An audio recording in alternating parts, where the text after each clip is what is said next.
Hello, everybody. Welcome to this edition of Bedford County Sports Talk Live. I've got with me today Mr. Kenny Parker, Mr. Drew Hooker, and I'm David Thomas. We're here to talk about Bedford County sports, and we want to first of all thank our sponsors, First Bank of Shelbyville and Kincaid Service Company. Without them, we wouldn't be able to have this show.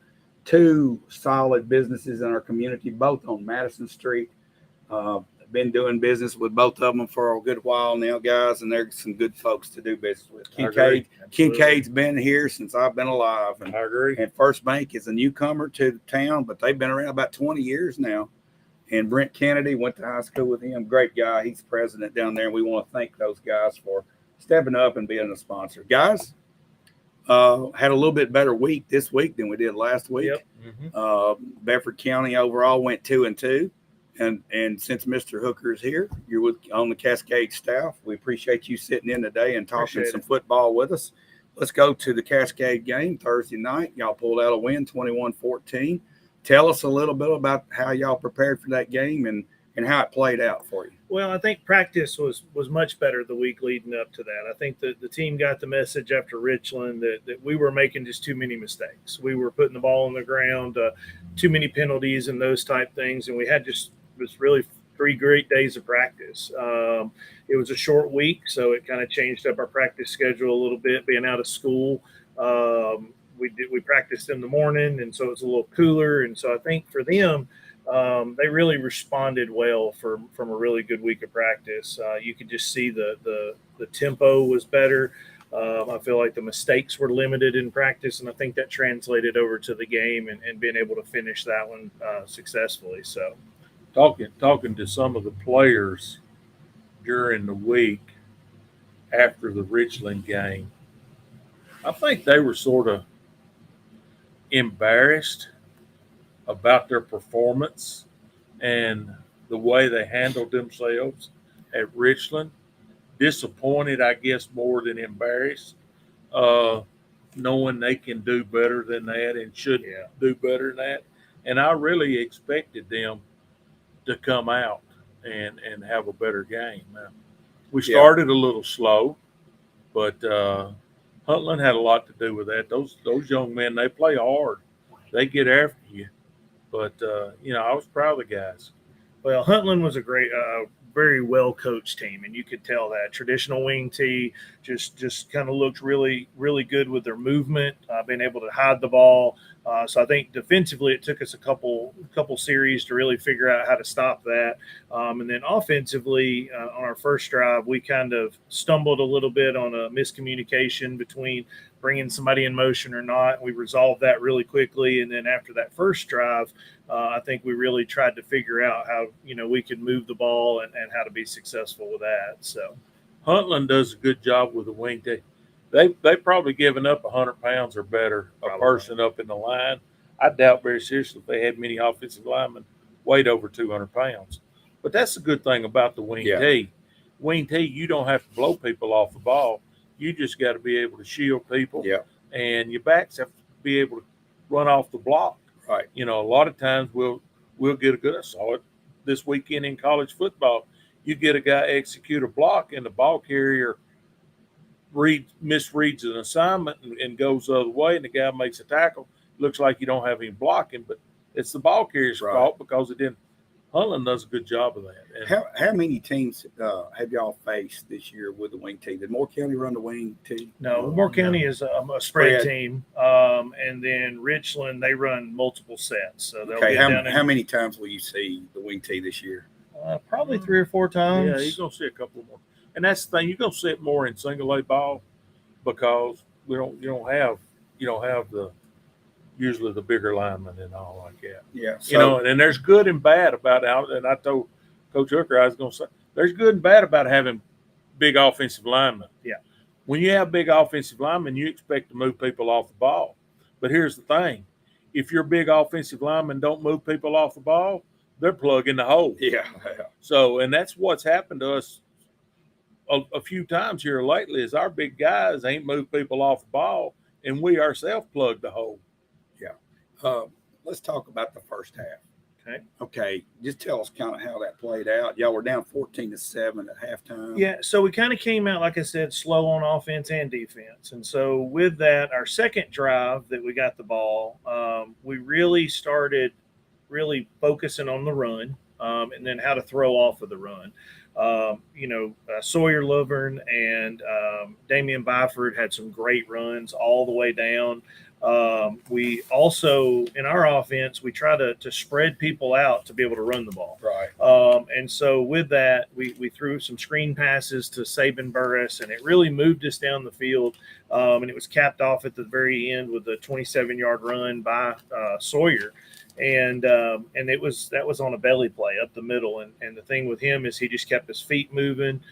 Just really did a great job being able to get into open space, and then just ran for the touchdown. Broke out of the pile. Yeah, absolutely. And then, we kind of shot ourselves in the foot on our next couple drives from penalties. We fumbled the ball again. And those type things is really why we kind of stumbled in the first half offensively. Defensively, it just seemed like we were out of assignment. They were, not playing assignment football. And when you play a wing T team, if you are not sound, schematically and getting to your assignment, then that's where the wing T beats you, because it's going to hit the same place where it needs to every time. But if you ain't got a player there, then they're going to be able to take advantage of it. Defending the wing T is like defending the option. You don't look for the ball. When you look for the ball, you're beat. Yeah. You have to play assignment football. You got to know your responsibility. Hey, I'm responsible for this gap. If I see the flow going over there, I'm responsible for this gap. I got to stay. And You got to be disciplined. You got to be disciplined. And there's times we weren't that way the first half. All right, let's talk about the second half. Y'all came out, got a squib kick. Yep, and so Coach Lovern called for a squib kick. We saw early on in the game that they were giving us a spot that was open on the kickoff. He did a great job of dialing that up. Being Coach Lovern? No, the kicker. Oh, the kicker. Sorry, Gabe. He did a great kick, and we were able to come down and recover that. And so we got the momentum right at the second half. And with that, we decided with the momentum that we would get physical with them. We felt like that we were the bigger team and that we hadn't showed them that we could dominate. And so we went to our bigger set, put an additional offensive lineman in, and we ran down. Tightened the splits down. Yeah, tightened everything down, and we call it heavy. And we ran that down, and after about, I think it was a 19-play drive, and took about 6 minutes off the clock, and scored a touchdown down at the goal line with Sawyer to tie it up 14-14.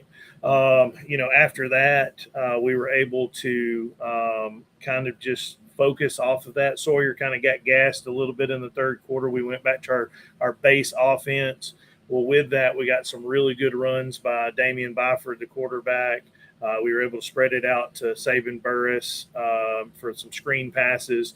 And then when we got down at the goal line, based on, what we happened during the Moore County game, we didn't do great down at the goal line for them. We spent a lot of time on that in practice, and we went down and in 3 plays scored on a quarterback sneak inside the goal line. And so that put us up 21-14. And from being on the offensive side, the best offense you can have is a great defense, and being able to get the ball back. And I will tell you, Coach Tidwell and the defense did an exceptional job in the second half. They tightened up a lot of those assignments that were being missed. We joked about it after the game.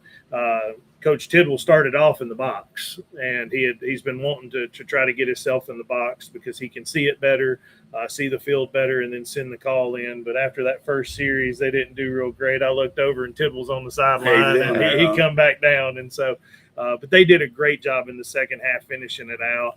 And at the end of the game, it's 21-14. Cascade. There's about 7 minutes left to go in the game. Huntland's got it first and goal at the 10. I'm running the down marker. We don't need the boxes. First and goal at the 10. All right. They had a bad play, or we created a bad play. Mhm. Next thing you know, it's 4th and goal from about the 40. That makes it tough. Well, it depends. I mean, what do you No, do? it don't make it tough if you're Cascade. No. It makes it tough on But offense. I mean, that our goes guy. That's what I'm backwards. talking about. Our guys Yeah. stepped up there. Then we get the ball back, and we're running our 8 the clock out offense, Right. whatever he was heavy or regular, whatever. And then we fumble the Fumbled the ball. football Yeah. because we're fighting for extra yardage. Yeah. And we tell them. I saw them at the huddle house after the game, and I told them, I said, guys, we got the ball. At the end of the game, we're up. Coach is calling this stuff. You get hit, go down. We don't need the extra 3 yards. We need the extra 30 You seconds. need the football. We need the extra 30 seconds going to run off a clock. Now, what happened? We fumbled the ball. They got it back. Defense came out, did what they had to do. Yeah. And we sealed the game up after that. All right, Drew, let's talk about some statistics now. Okay. Y'all didn't.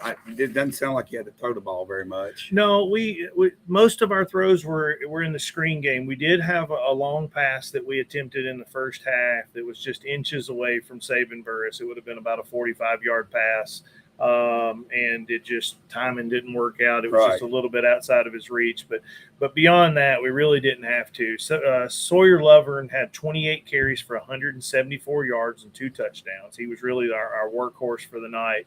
But, kind of the unsung hero was Damian Byford because he got a lot of key first downs when we needed them. He had 8 carries for 51 yards. He had touchdown rushing and then 66 passing yards. He went 8 for 13 throwing it, which is good percentage for what we do. And then Saban Burris again had 6 receptions for 56 yards, and then Hayden Dowell had 1 reception for 10 yards. So 346 was the total yards for offense. We did have 2 turnovers, which is we've got to fix that. That's our kind of Achilles heel right now, because that was one thing we were talking at the coaches meeting earlier today. Is this has been the change from me coming from Central and 6A to going to 2A. Is I'm seeing that we don't possess the ball as much. Right. So when I was at Central, we were averaging about 10 to 11 possessions a game, and at Cascade we're averaging about 5 or 6 possessions a game.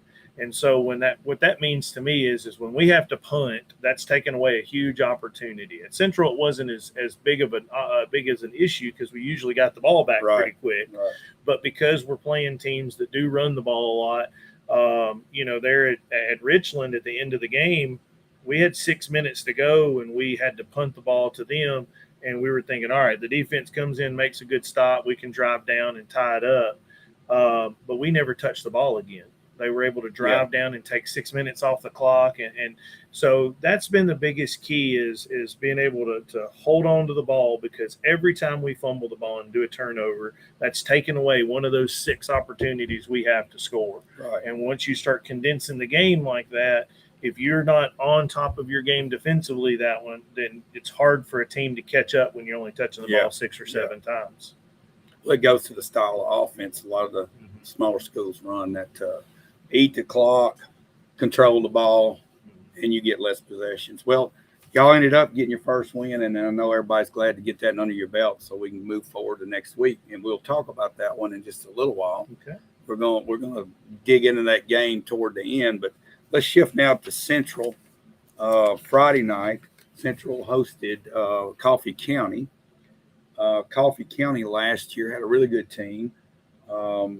There was some unfortunate incidents that happened with Coffee County. Their star quarterback has surgery coming up. He was withheld from the game, and of course they lost their head coach earlier in the week, and that just changed the complexion of Coffee County completely. I'll tell you what, Coffee County got some pretty good little running backs and receivers that can play at school. Yeah, they got some good athletes. It just looked like I think they were. Well, they got some pretty good sized offensive linemen. Yeah, they got some big boys. And well, they're in a hard region, and they play a lot of hard teams. And so with that, it's unfortunate for them that they caught a hot Shelbyville team right now that's running the ball well. They're not even, Shelbyville's not even playing near up to their potential, but they are definitely running the ball, and that does take a hit, especially for teams that go through what they've gone through. Central gets the opening kickoff, and we drive it down the field like 5 plays. It's just 10, 12, 15, just boom, boom, boom. Robert Bailey getting most of the carries, and we punch it in there, and we go up 7-0 just in a couple of minutes. Coffee County gets the ball back, and it looks like we're going to have one of those games that we're going to control the situation. Our defense stopped them quick. They might have got a first down or 2. They punted to us. We get the ball, and then we just give it to them in our own end of the field with a bad snap on the punt, and we had to try to run it. Field goal. And they missed the field goal. Yeah, and then get the ball back we get it on the 20. Same thing happens again. Yep. So we give it back to them short field, and this time you got to give our defense. I'll tell you, they hit their field goal.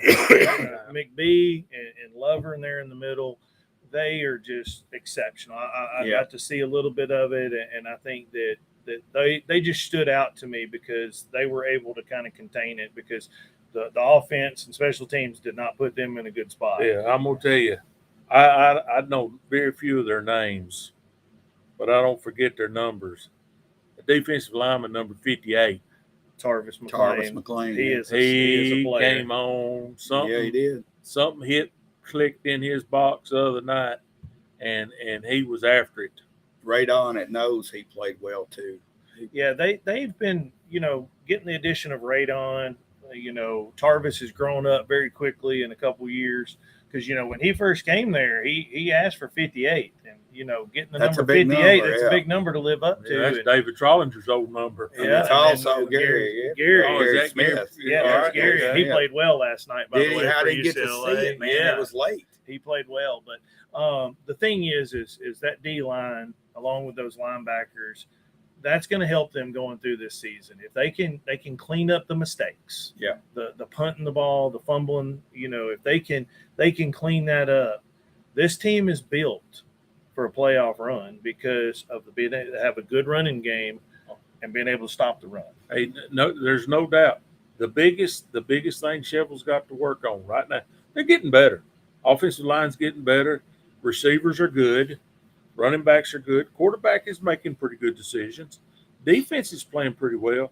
Special teams, they're going to have to spend some time with their special teams. Well, I'll tell you something. And the kickoff. Yeah, the kickoff was outstanding. Young man can hit it in the end zone, and that's a coach's best friend. Yes. Hit it in the end zone.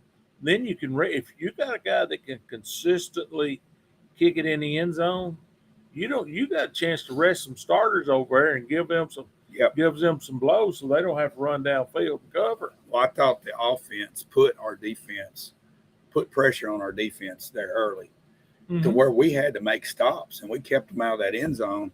And I thought the defense played great. Yeah, that first half especially, and then on throughout the game. But our offense did enough. We had hit on some big pass plays. Yeah.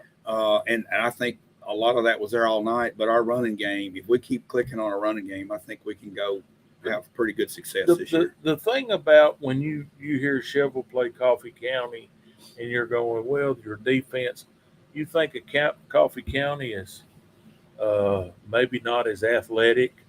And no. They had them. They had some athletes. They had some guys that could scoot, that could run by you if you didn't do what you're supposed to do, and run through you and cut away from you if you didn't take the proper angle and wrap up.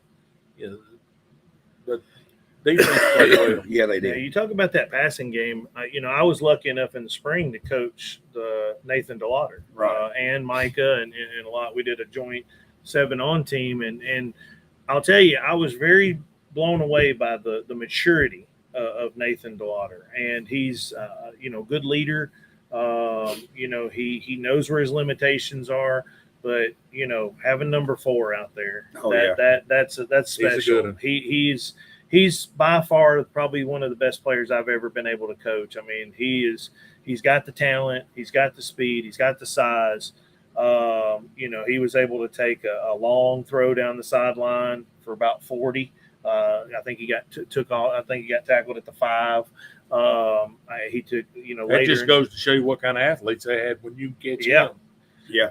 And Coffee County's young. And that was the thing when we went and played them last year. And we heard the starting lineup before the game. They're announcing, it was freshman, sophomore, Right. and they ended up beating us last year. I just think that, Shelbyville hit them at the right time. They played well enough running the ball that they were able to. But I will tell you, those 3 tailbacks A special are deal. special. Yes. And young. Yeah, and like you said earlier, the offensive line's gelling. That was our struggles last year, is we couldn't get 5 offensive linemen to just gel together.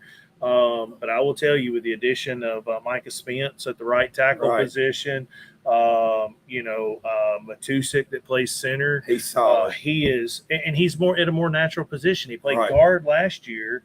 I think center's more natural for Right. him, and so it changes the angles in which you block, and you're spending more time going to linebackers in a 4-man front and those type things. But he's consistent. He is. They run the shotgun snap, and I don't getting know. it there. I don't want to jinx a young man, and had a bad snap yet. Yeah. One thing I would like to say, that sophomore running back, 31, Robert Bailey. Yeah. He put on a show last week, 196 yards rushing. This week he came out hot. He had a fumble, and there was an exchange problem with the quarterback one time. And I think he got a little down on himself being a sophomore. Yeah. Well, I just want to shout out to you. You're doing a fine job, young man. Just keep it up. Keep your head up. And you'll learn, and you're going to get better and better and better. And I think with Rocky back there and with Radon coming in that short yardage, he's a battering ram. This is one of the best backfields I've seen Chevrolet have in years. Yeah, it's very similar to DeMarcus and Kayla Marsh when they were back there. I will tell you, I coached Robert last year. I was on the offensive side at Central, and I coached with running backs and receivers with JC. And Robert came in, and growing up, and it's hard for these young running backs. Central runs with an inside zone type running scheme. And so you have to really press the center of the offense.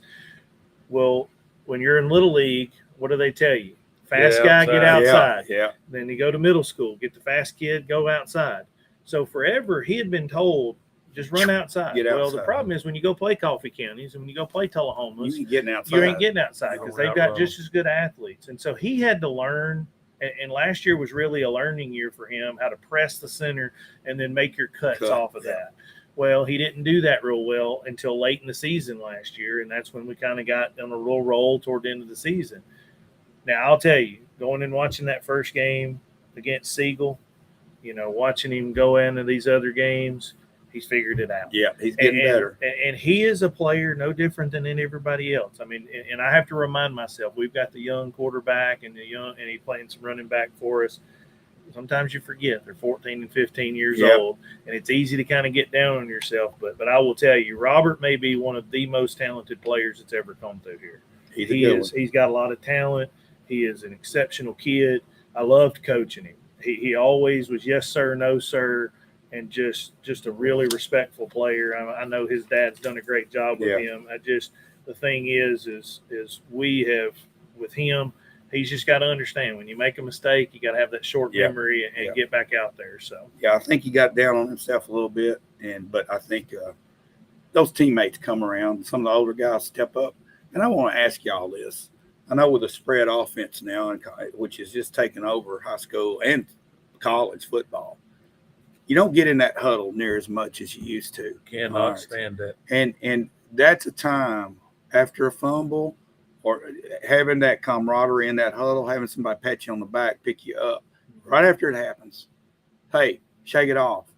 You don't get that experience quite as much as back in the old days where you looked at each other in the eyes, and then you line up and do it again. Now it's like everybody's looking at the sideline. Yeah. Drew, tell me what's gone wrong here. Exactly. Tell me. 'Cause I want to know. Well, the thing is the modern style offense is I guess the change was whenever we spend more time. So what we try to do at Cascade is we call it from the line.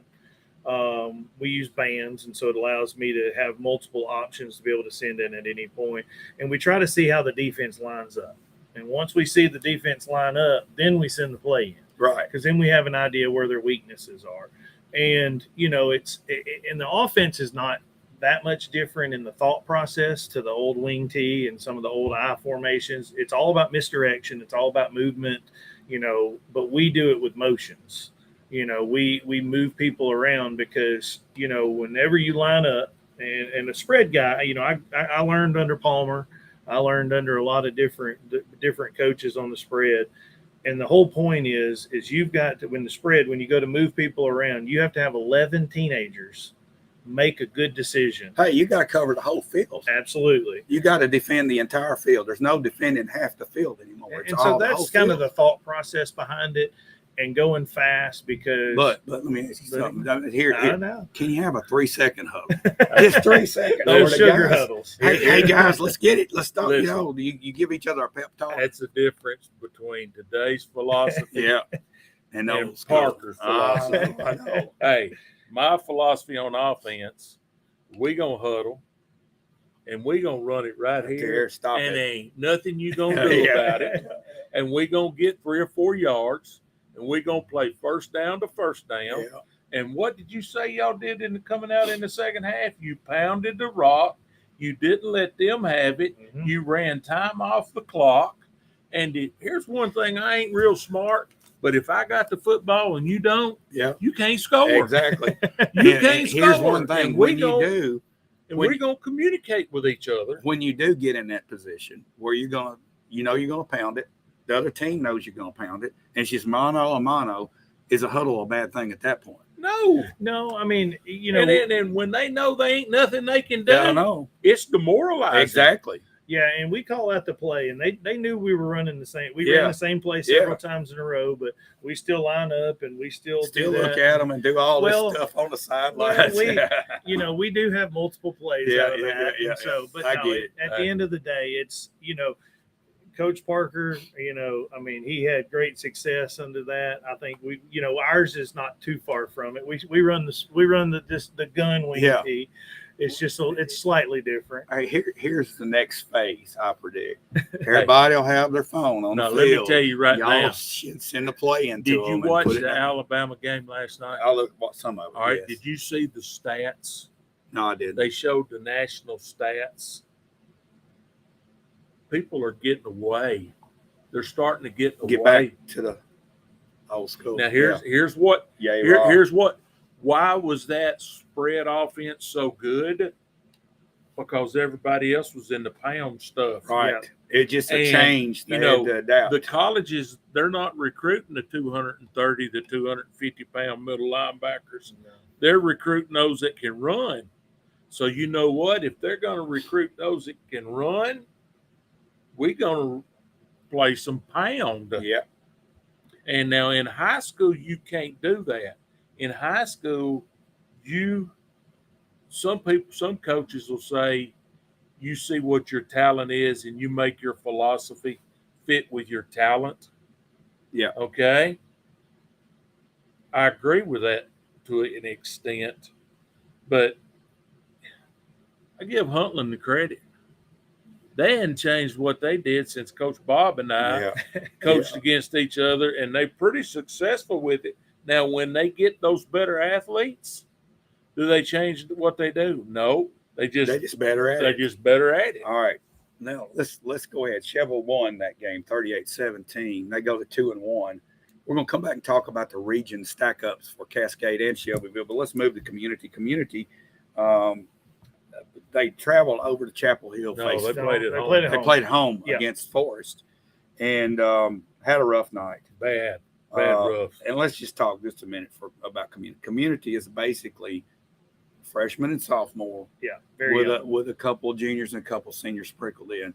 You basically are having to go out with a JV team with some isolated upperclassmen, and it's just going to be tough. Well, let me tell you right now, their best athlete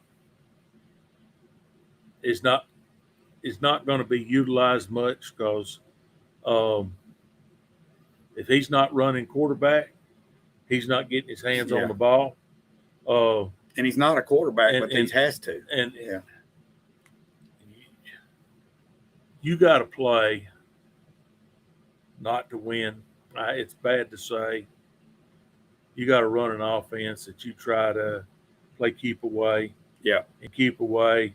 And it's like I heard some people the other night against some ball, against a team. You know you're down. It's 5 minutes left to go in the game, and you know you're down 21. Do you really think you're going to win? So start working on stuff that you're going to be able to use maybe next week or the week after. Yeah. Instead of trying to win tonight, don't concede it, but just go to get back. When I was coaching, we'd get into those 10-play, first of the season, you'd get we're going to play at 10, they're going to play at 10. Well, when it comes snap 9, snap 10, and it's whatever, I'd say, guys, here's the deal. It's 3rd and 7. We're not trying to score. Yeah. It's 3rd Put and them 7. in a situation. We're going to try to get a first down. Right. And it's play 10, guys. It's 4th and 5. Yeah. We got to have the ball. Right. And old school me, I didn't play to score. Well, I played for first downs. I think it's a solid plan. But community, everybody needs to cheer them on and cheer for these freshmen and sophomores and the juniors and seniors that are out there fighting every week. And next week y'all face them. Yeah. So how do you go into a game after coming off a win and you say, well, we're going to be playing mainly freshmen and sophomores? Is it like you can't let up? You got to keep pressing. No, we're going out there to win. Exactly. Yeah, for us, they've got some very talented players. Makai, number one, is an exceptionally talented player. Right. And he can be dangerous with the ball. I think on Friday night he had about a 70-yard screen pass that put them in a chance to score, and then they fumbled, unfortunately. And this Friday night, if the defensive guys aren't doing their assignments, they're kicking an extra point. Yeah. They're kicking an extra point or going for 2. Right. Yeah, I think that the thing is kind of preparing for the game. We prepare for it just like it's any other game. It is our crosstown rival, and the thing is we're going to go in there and we know they've got talent. I mean, they've got a young quarterback that's pretty talented. So we've got to make sure that we can kind of keep him hemmed in. I think defensively they do a 3-4, which is, we've seen more 3-3 stacks this year. This will be kind of our first true 3-4 that we're playing against. And so that's going to be a little bit different.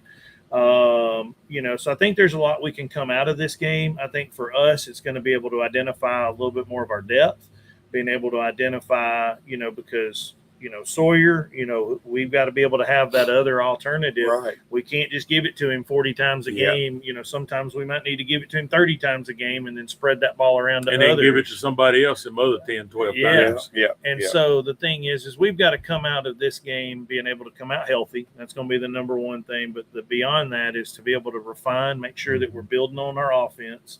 Because offensively, we've moved the ball. We weren't able to finish in the first 2 games.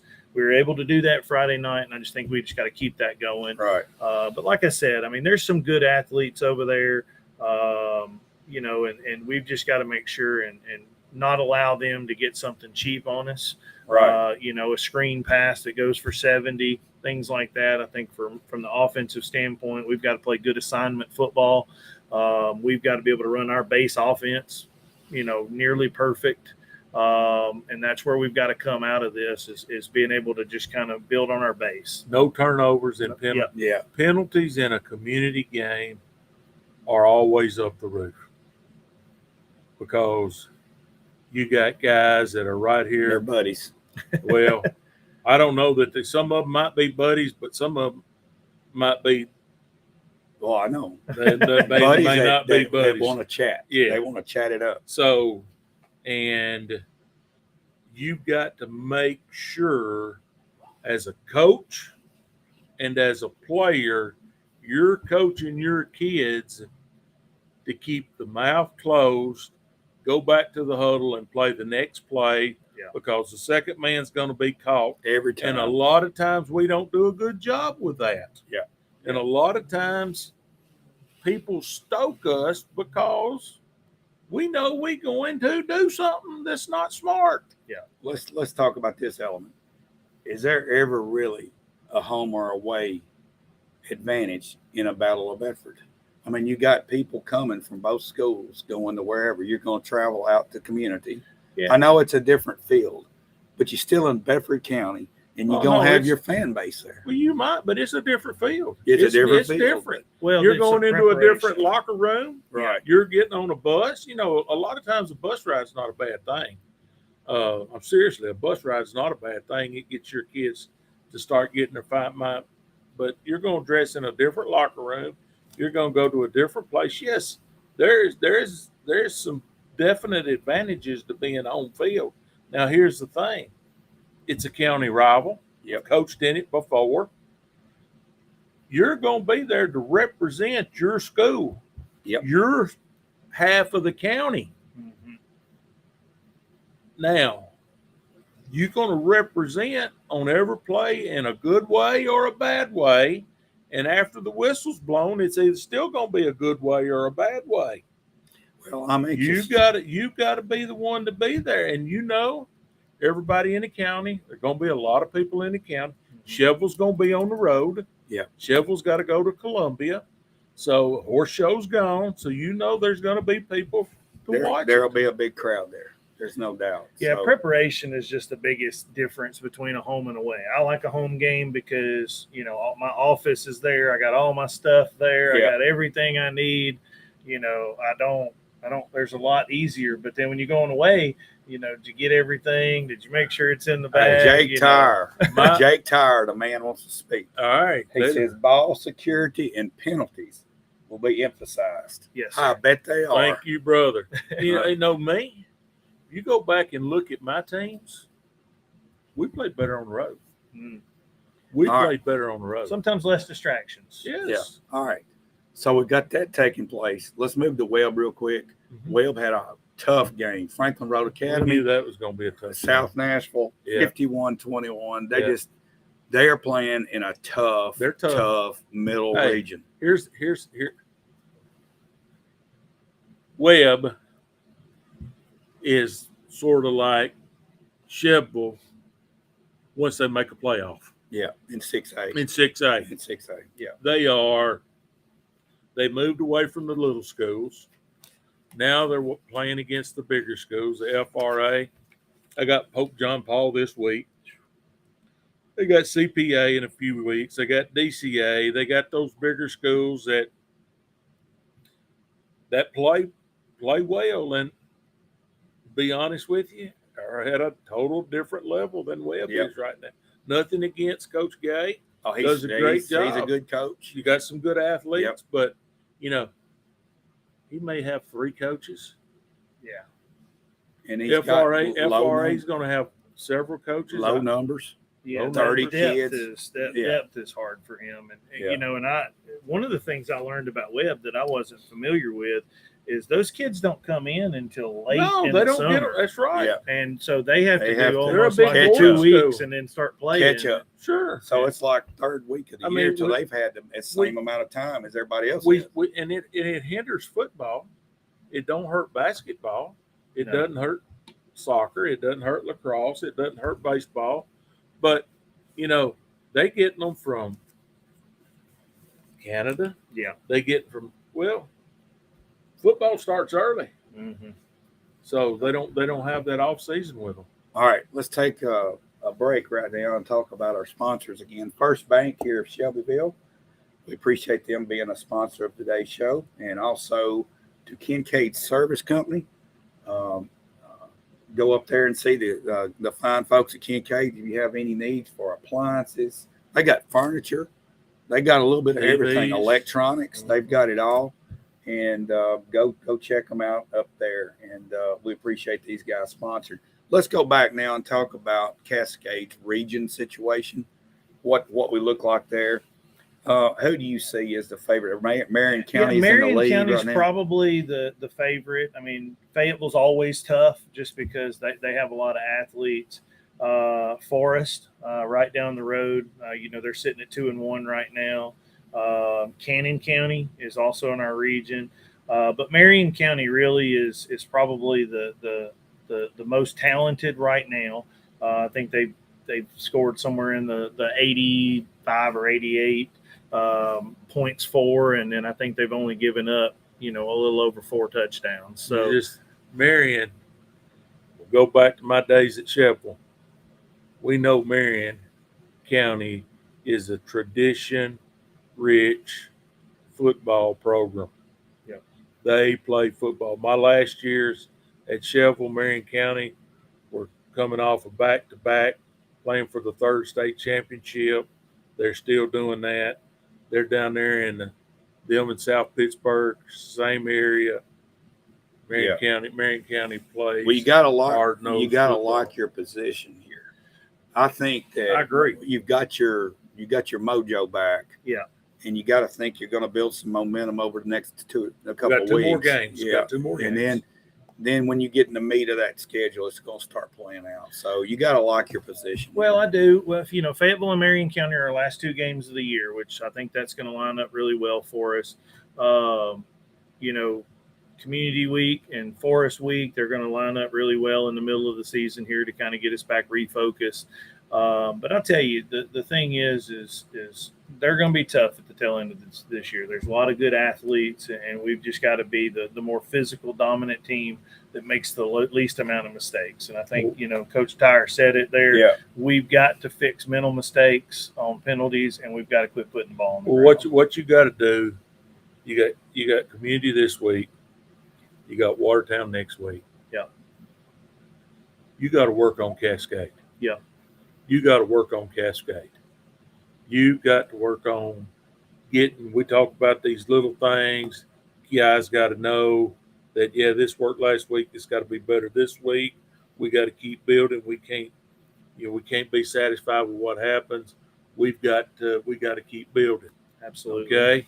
Sheppel, on the other hand, they go to Columbia this week. Yeah, we're going to talk about that Region region. game. We're going to talk about that But region Cascade's next. got to keep building and working on Cascade. All right, so it looks like Marion County and then of course Forest is 2-1. You guys are 1-2. I feel like you guys are gonna, as the region, you'll notch your way up there and be up there with them. It depends on all these things. Depends on those mental mistakes. Now let's talk about Shelbyville's region, 5A, Region 5. You got Columbia next on the schedule. To me, they look like they've got some talented players. Of course, they lost to Marshall County. We beat Marshall County, but you can throw that out the window. Columbia's 2-1. They just came off a big win. They beat Hunters Lane last 44-7. Yeah, Hunters Lane's down, but for them to hang 44 points on the board, right. they're formidable. Columbia's always had athletes. Yes. That's the thing is that area Who's has coaching always Columbia produced now? He came from a smaller school It's up not north. Coach Bobby Sharp. Might be. Bobby Sharp was at Lewis County, and I don't think Bobby's there anymore. Okay. I know he went there, but I'm not sure.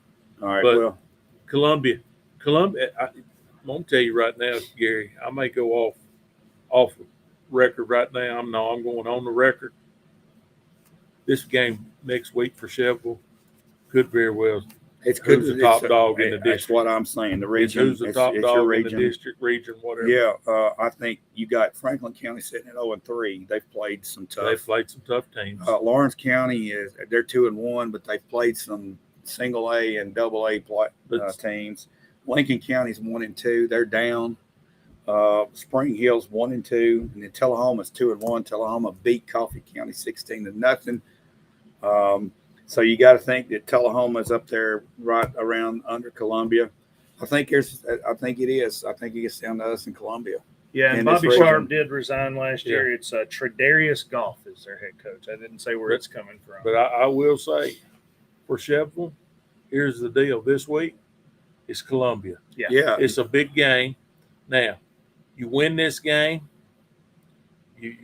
but if you're not successful in this game, you're gonna have to start battling. You're gonna have to start clawing. Yep. This is a big pivotal game. It's not gonna make or break the season, but it's gonna put you in the driver's seat or in the back seat. Right. Well, you're still gonna be in the car, but you're gonna be in the driver's seat or you're gonna be in the back seat. Well, and the other thing to remember, they're in a 7-team region, so they've Mhm. got to win a couple region games Sure. to make the playoffs. Yeah, this it's is not not like it's been automatic. in the past No. where you win one and That's in. exactly. But when you play the better team and you're successful, then you become the better team. Yeah, absolutely.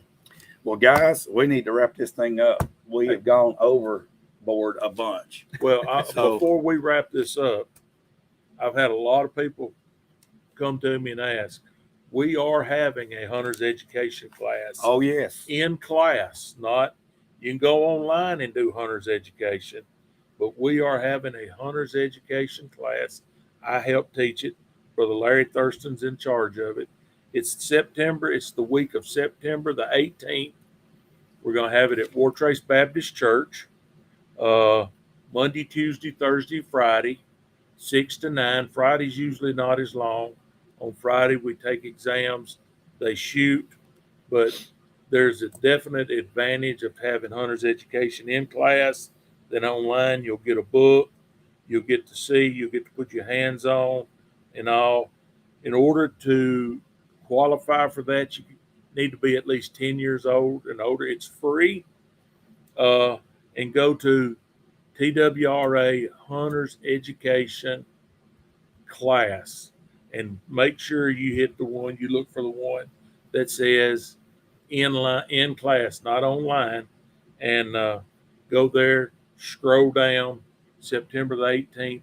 You'll see it says War Trace Baptist Church, Brother Larry Thurston. And I've had a lot of people ask. COVID struck us and we quit doing it, and that's why they started doing it online. They've started letting us have them. But if you have any questions, just get a hold of me. Send us a website here. I'll be glad to get back in contact with you to get our young people. All right, sir. Thank you for Certified for that hunter's public education. service announcement. Guys, thanks for watching today. Thank you, Drew, for sitting down with us Absolutely. and giving us some insight on Cascade football and Central football. And also, we want to especially thank First Bank of Shelbyville, along with Kincaid Service Company up on Madison Street. Both of these businesses are right on the Dragon, Madison Street. Give them a visit. Tell them we said hello. And we appreciate you guys watching. We'll be back again next week. We'll let you know the day and the time, probably again on Sunday. But we'll let you know and post that on Bedford County Sports Facebook page. Thanks for watching.